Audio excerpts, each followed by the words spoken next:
What's going on, guys? Today I want to talk about why Raid is going to die, what's going to replace it, and the next hot new game. No, actually, that's not anything at all what I want to talk about today. I know anytime a new game comes out, it's, oh, is this going to be the next Raid killer? Or is this going to be the next World of Warcraft killer? And I've even seen it in some Summoners War stuff. Is this going to be the next Summoners War killer? And majority of the time, no. I don't want to see Raid die.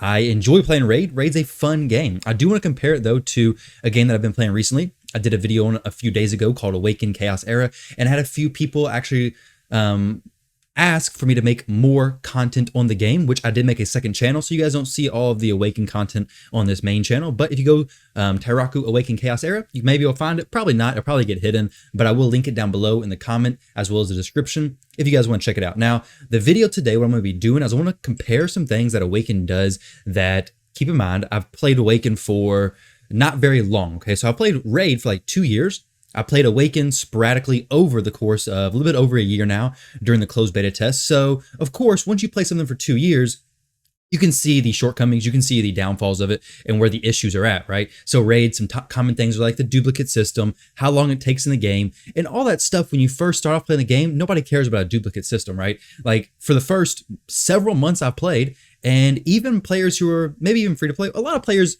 don't really care about a dupe system, to be honest. The people who care about the dupe system are players who've been playing the game longer, who actually have duplicate champions, which that's just an example of like a very, very popular thing that's complained about in Raid. But today, I want to talk about a few things that Awaken does differently, not necessarily better. Some of these things you're going to say, okay, this is definitely better. And some of these things you're going to think, okay, well, I don't really care about that much, or even I don't really like that as much. Maybe Raid does it better. So you guys can draw your conclusions from that. But first off, obviously, the graphics. If you go to the index, let's look at a random champion. Okay, well, let's look at a champion who looks a little freaking Sir Nicholas. Like I'm trolling myself clicking on this dude. All right, so we got Sir Nicholas over here. And then we go to the index of Awaken. And this actually wasn't on my list of ones to go over, but I figure, hey, we'll just go ahead and compare some graphics. Let me go find somebody here. The Nicholas from here, if I can find him. I don't know. See, like I said, very new to this game. I know where all the champions are at in Raid. I don't know where they all are in Awaken. So here is Nikolaus. I don't know how you say his name. He's like a king. And Sir Nicholas, obviously, Raid's graphics are on a little bit different level, but that's really with anything. Raid does very, very good with the graphics. But today, let's go over a few other things that Awaken does. Okay, so first off, like I mentioned, the dupe system. Now, Raid can't implement this because the way the game is structured, it just wouldn't make sense and actually would ruin everything. But Awaken's duplicate system is actually pretty smooth, and I actually so far when I've played it, I enjoy it. So in Awaken, unlike Raid, you can't use multiple champions. Well, at least in the current game modes that I've noticed, you can't use the same champion. All right, so if I go down here and I take a duplicate champion, I say, okay, let me use two of this guy's. Okay, I can't use it. Cannot deploy two of the same heroes. So if I have one of him and I go in here, this is what I'm going to use the duplicates for. So I go down to Hue. Once this opens up, I go to this champ, or I can go to this guy right here, doesn't matter who, but then I go to Ascend, and I can use the copies of him to ascend him to these higher levels to get the benefits, whether it's the extra defense, the extra trait up, so basically like an ascension effect, which is kind of like ascending your champions in Raid. You know, when you take them to 3-star ascension, sometimes they get those extra skills. Well, each champion has the ascension boost on a different, like, ascension level a lot of times. So like this one's on the second level. You can see by the two little slashes there. But either way, the dupe system in this game is essentially, you don't have to build two champions. You really can't build two champions from what I've noticed. So any duplicate you get just goes into building your champion. Now, the nice thing is you can also do this by getting ascension scrolls. So it doesn't really have too bad of a power creep, too bad of a like a whale versus free to play difference. Obviously, legendary is gonna be very hard to ascend, but you can do it with the dupes, or you can do it with the ascension scrolls that are essentially earned for free while you're playing the game. Of course, whales are always going to earn the stuff faster. That's a no-brainer. But the dupe system in this game is pretty solid, and Raid is yet to come out with one, unfortunately. But hopefully when they do, it's going to be a pretty solid system. The second thing I want to talk about is fast feeding. So let's go in here and open up some of the mystery shard equivalents real quick. So I'm going to go ahead and summon quite a few of these. I can't skip the animations, which I don't love. Sometimes you can on the single pools, you can skip those. On the group pools, the 10 pools, you can't skip them, at least not what I've noticed. I would like to skip them for sure, but we'll go ahead and pull 2 10 pools. I'm gonna show you guys some fast feeding. Now all these things, well, majority of these things, if it was added into Raid, it'd be a big quality of life boost. This one specifically, because I'm not a fan of opening hundreds of mystery shards, and then having to feed the champions individually. So here, I go up to the altar. I think I'm still trying to figure out where to navigate everything, but then I go to quick promote. And as long as I have, I think, some 1-star and 2-star champions, it's no problem, okay? So here, batch promote all 1-star common heroes. So they have this little experience jelly. It's kind of like brews from Raid, but these are a lot easier to earn. Different experience earning systems in the games. I won't get into that in this video, but we select all those, so we promote. So all those 1-stars get brought up to 2-star basically. And now I got all my level 10s leveling up to level 20, and then they're gonna get ranked up to 3-star level 20. So now I've just batch promoted all the champions I opened. I can't do anything else now, but I've batch promoted all those champions from 1-star to now 2-star, and then they end at 3-star. So now I have a bunch of 3-star chickens from a bunch of essentially mystery shards that I opened up. So the fast feeding in this game, I love it. The quick promote is very nice because most of those champions you don't really need. Like, you can't really have a quick promote system if you're doing it with like 3 stars and up. Because when you're getting into like the elite champions in this game, rare champions in Raid, you don't want to accidentally feed an apothecary because that's bad news, right? Especially when you don't really know the champions that well. Next, I want to talk about lots of content on release. And this is something I want to get your guys' opinion on. I'm kind of split, to be honest. So lots of content on release is something very different than what Raid did. I feel like Raid is kind of taking the path of, okay, let's release the game like this. It looks good. We'll release it. We have campaign, dungeons, clan boss, arena. Okay, not a ton else past that. Okay, over time, they released faction wars, harder difficulties on the clan boss. They released the Doom Tower. So all that stuff comes over time. Awaken, if you go to it, so you see down here, we have dungeons, which if you go to dungeons, we have Endless Trial, which takes time. Arcane Dominator, which is gear and accessories, it says right here. No Man's Land, which is element gems, which is kind of like your skill books in this game. So you can essentially farm your books. So like upgrading your skills from there. So No Man's Land. We have Void Tower. Void Tower progresses, I think, through normal, hard, and mythic, I think. So we have several difficulties of the Void Tower. It doesn't reset as far as I'm aware. So you just work up to this top stage, and then I assume you're done. I don't know if there's like a farming over time method. So it's probably a one and done thing. They may add more stuff later on down the road. So all the difficulties are there. Bounty Hunt, which I think caps out on the top stage. I don't know what the top stage is, but I think it does cap out. Arcane Dungeon. So different loots here. It doesn't seem to be super beneficial yet. And then Dispatch. Dispatch is kind of like an auto thing. I just throw some of my champions in here, and then I get a chest at the end. So these are all the dungeons. And then the adventure is right here. So you zoom out. We have normal, hard, and mythic as well. So far, it's only 10 chapters, but I think it's going to go for more on actual release. Keep in mind, this game is currently in closed beta number 4. It should probably release sometimes in late October, but we're not 100% sure on that time yet. But what do you guys think? So the lots of content on release gives players a lot of stuff to do, but I almost think it's pushing the line of paralysis analysis or analysis paralysis, however you say it. Basically, when you have so many options to choose from, you don't really know what to do, so you end up not doing anything. So having all this content feels very cool because you have so much stuff to do, but you run into the problem of, should I be farming in the Endless Trial? Should I be running through that? Should I be doing Arcane Dominator for better gear? Should I do No Man's Land? What should I be doing? Now, the quests, the kind of like the guiding things like the missions and challenges and stuff like that does help guide you through the game, but it is something interesting that I would like to hear you guys' opinion on that. And that's one of the ones I'm thinking it's kind of like split. Some people are going to like a lot of content, and some people are going to kind of like things to be slowly opened over time and a little bit more hand holding throughout the game. So let me know what you guys think down below on that one. The next one I want to talk about is the limited energy system. Once again, this is another kind of like a possible pro, but a possible con of Awaken. So in Raid, we can go over here. I can click my energy. I can just spam this button, okay? It's going to cost 40 gems every single time, and not a problem whatsoever. I can get energy from my mailbox, no problem whatsoever. Now in Awaken, your energy is right here. So 216 out of 120. So you can overcap this, but whenever you purchase energy, so you have the daily refills, which is limited to 10, which there's something pretty important about this, and then you have meal coupons. So meal coupons you can purchase, I think, in the store. I'm not for sure how many ways you can get them in the game currently, but if you go right here, your first refill is 50 gems. Your first one's free for the day. I think Raid does a similar thing right now, more or less with that free daily pack, essentially, and your daily quests and stuff. But this, you have a 50 gem at first. Okay, I buy that.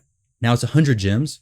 Buy that. Now it's 150 gems. So I'm going to assume it goes up in price every single time up to 10. So it's probably going to cost you, what, like 500 gems to get 120 energy. So besides the fact that it's limited, I can't imagine very many people are going to fully go for the 10 out of 10 daily refills. So you can't really get blown away in progression. Unless somebody's wailing out in the shop with, I think, the monthly energy packs. Right now, they don't have enough stuff where you could like truly wail out and have unlimited energy that I'm aware of. I don't think. Maybe they do. Maybe on actual release, they change this up a little bit.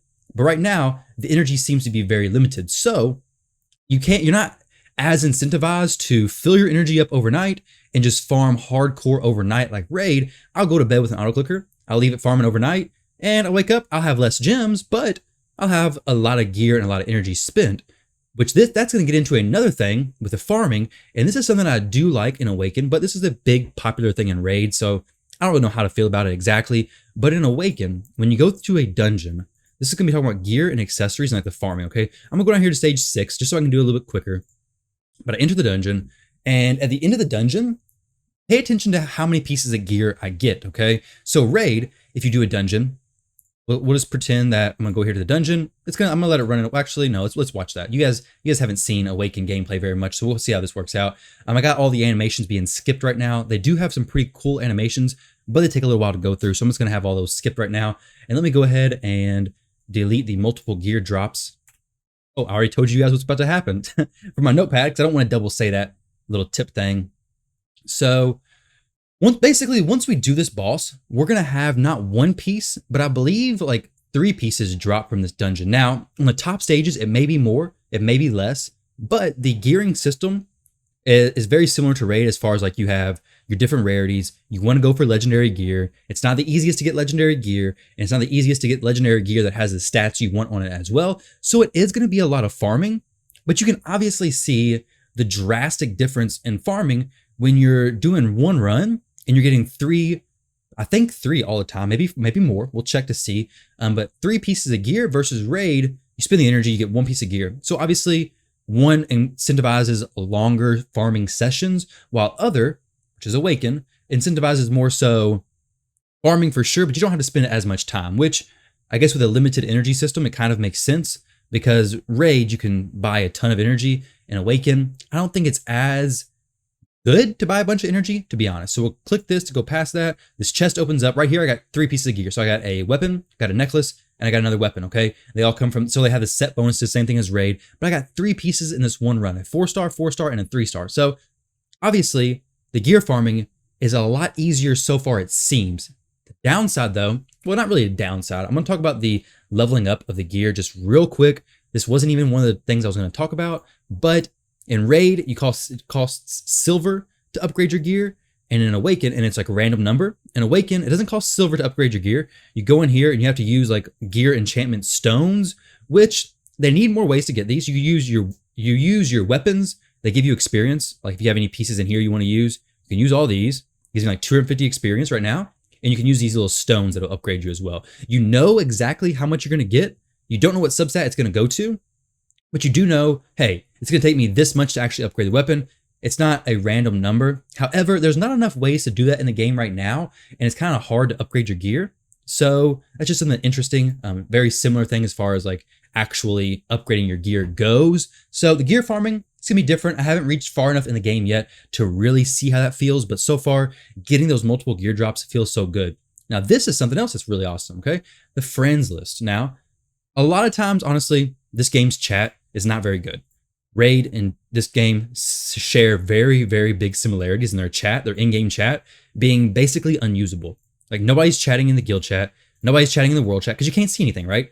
Like people say hello world just to get their quest, mission, achievement, or whatever done, but everything else past that is just champions popping up. So this is a nice feature, being able to have a friends list, because not only can you have this friends list, but you can actually send your friends a piece of mail, or like you send them a message in game. So I can message this guy, hey, what's up? I can, whatever I want, okay? So like he's been sending me some invites to some challenges, pretty cool. But this part is nice, okay? So you can have some private messages. You can actually even send your clan messages, like your clan leader can send messages to everybody. Our clan leader sent out a message a few days ago, which is pretty cool as well. I do like that fact that you can have the friends list, send out the messages, and this is actually very, very cool. And this is something I'm really looking forward to when the game actually releases, because if you're somebody who is a big spender, or maybe if you're a lower spender, right, you can get added to somebody's friends list who has a champion who's like very far along the game.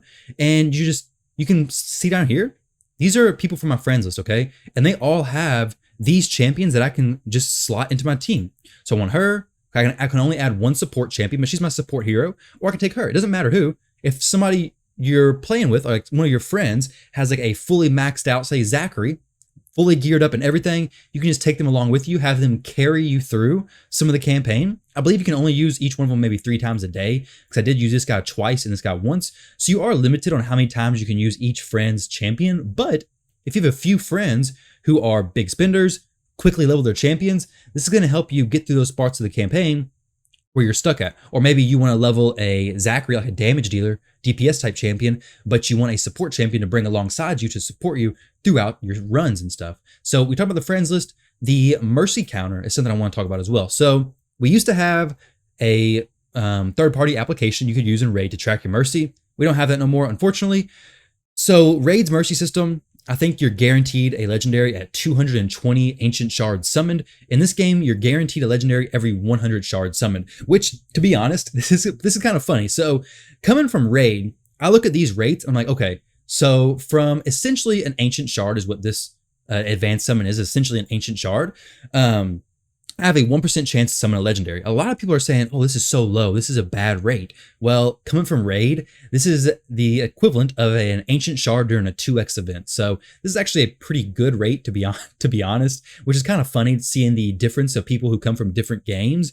The other nice thing is that every 100 shards, which granted, like I said, I'm not super far progressed in the game. Early on, you get a ton of energy, you get a ton of shards, you get a ton of gems, but later on that may change. But right now, I've had quite a bit of shards and my summons have been okay. Granted, I have spent some money, so that does change my perspective a little bit, but as far as I've seen, summons aren't a huge deal and people seem to be doing okay with. Like I said, after 100, once you hit 100 summons, you're guaranteed a legendary anyways. And to be honest, legendaries in this game, I mean, they're great, but you do have to invest quite a bit more in them. So I'm not even too upset if I don't get a legendary. And to be honest, I haven't really invested in that many of my legendary champions personally. I've really been focused on the elite champions, which are the equivalent to like a rare champion in Raid. So having the mercy system there, which it actually activates before you get to 100 shards summoned. You can see down here it says 1% plus 0%. Well, you can't actually see that. It says right, well, crap. Let me share. So right there it says 1% plus 0% right there. Dag nabbit. That was terrible maneuvering. I could have just got myself off the screen. But yeah. So once you get to, I think after 70 summons, you start going up 0.5%. Once you get to 90 summons, you start going up 1%. I think you cap out at the absolute worst would be like 1% plus, I think 20% chance. And then you're basically guaranteed a legendary. So the game mail, friends list, mercy counter, limited energy, lots of content on release, fast feeding, dupe system, and then the rank up level system, okay? So this is a very big difference. In Raid, if I go over here, let's say I want to level somebody up. And trust me, I've done a lot of this leveling up for going to the Sir Nick event and trying to get some stuff done. Pay attention to this, all right? So we take a 2-star champion, which different rarities start at different star levels in Raid, as you guys may know. Of course, you probably do know. In Awaken, everybody starts at 2-star, okay? Which I don't know how to feel about that. Doesn't really matter to me, honestly. But this is a big difference, okay? So level 20 right now, goes up to 3-star, and now he is level 1. All right, so if we go to Awaken, I go down here to a 2-star champion. Let me go ahead and level this champion up. Level it up right here. This is essentially the experience brews, more or less. I get this stuff from farming the campaign, and I get it from doing my quests and all kinds of different things like that. Go to Altar, which is how I rank it up. So this chick is level 20. She is 2-star. I go ahead and give her 2 other 2-star champions to feed into. The feeding system like that is exactly the same. She's ranked up. So she's now 3-star. She has a potential to go to level 30, but she stays at level 20. So where Raid bumps you up in the star level and resets your level, this game bumps you up star rank and keeps your level the same. So she's still level 20. I have to upgrade her to level 30 now to get her ranked up again, but I do like that system quite a bit. It makes it not feel too bad when all your champions, even legendaries, all start at rank 2 stars, that now when I level these champions up, I don't have to worry about, okay, let's get to level 20 and now we're reset. It really helps when you're going through the campaign or like going through any progressional content that you know, okay, if I rank my champion up now, I'm not really going to lose my progression. Whereas in Raid, it's like, okay, I need to rank my champion up and then give them brews to make sure they leveled up so they can actually still compete in the current content that I'm trying to get through. It's not a huge deal, but it is a nice little quality of life thing. Now, granted, I don't expect Raid to change that. Honestly, of all these things, there's some ones I would much rather see implemented into Raid than that fix. It would be cool to especially helping some free-to-play players, but that would probably just be too big of a change for their system anyways. The last thing I want to talk about, and this is going to be massive for mobile players, all right? And this is very cool, but for me, honestly, it doesn't really matter because using like, if we're comparing it to Raid still, this doesn't have any effect on me whatsoever. But for all the mobile players out there, this is going to be huge, okay? So let me go in here to something I can farm really easy. Go to stage 1 here, all right? So multi-battle. I have unlimited multi-battles. Now, I can't load up unlimited multi-battles right now, but once I do, so I'll put this at 10, we'll run through like 2, and then we'll come back and look at it again. But basically, you can do unlimited multi-battles in segments of 10 as many times as you want.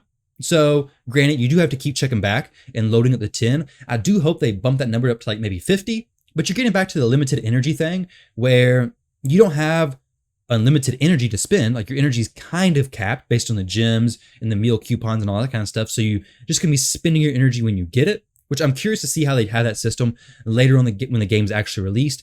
But right now, I got a feeling energy is gonna be an issue later on down the road. Well, an issue if you want to play the game a lot. If you just want to jump in the game, play it a little bit and jump out, then energy won't be a problem at all, I guess. But okay, so I just did 1. And now if this was in Raid, you'd have the 10 multi-battles and then you'd come back in and you'd have 9 left, right? So Raid uses your multi-battles. This game does not use your multi-battles. So I'll go back in here. If I click this stage again, so multi-battle right here, I can go 10 multi-battles once again, no problem. Granted, this doesn't feel like enough multi-battles. Like this will take a little bit of time depending on where I'm at.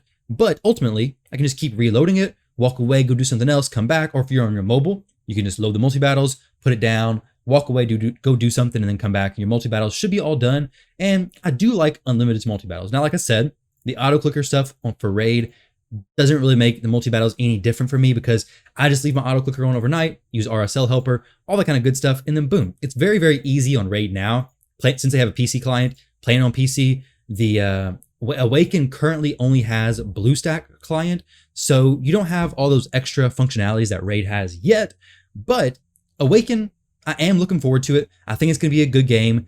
It's probably going to be hyped as a Raid killer because it's got a lot of similarities to Raid. It's got a lot of similarities to World of Warcraft, which World of Warcraft has a lot of similarities to the audience of Raid as well. This dark fantasy style graphics.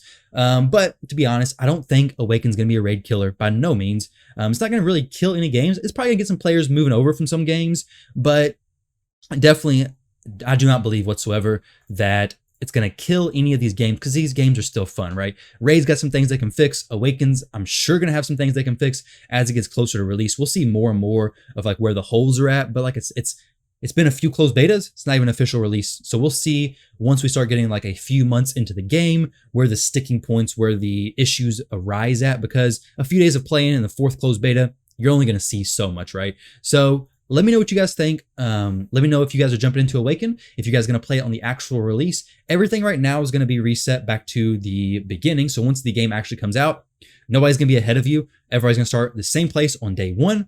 But if you do make purchases right now, I believe they're all being refunded to you back in ACE tokens, which is an in-game currency, at 150% of the rate that you spent. So if you spent $10 in the game, you're basically going to get $15 worth of in-game currency to spend on the same packs and more that were there whenever you played the beta, because there are some packs in the beta that are pretty good deals. Like all these are pretty solid deals. Having a hero for $1, which I'm going to be curious on how all the monetization works out when the game's actually released. But all in all, those are some things that are pretty big differences between Awaken and Raid that I've noticed. Like I said, these are mostly things that I would like Raid to improve.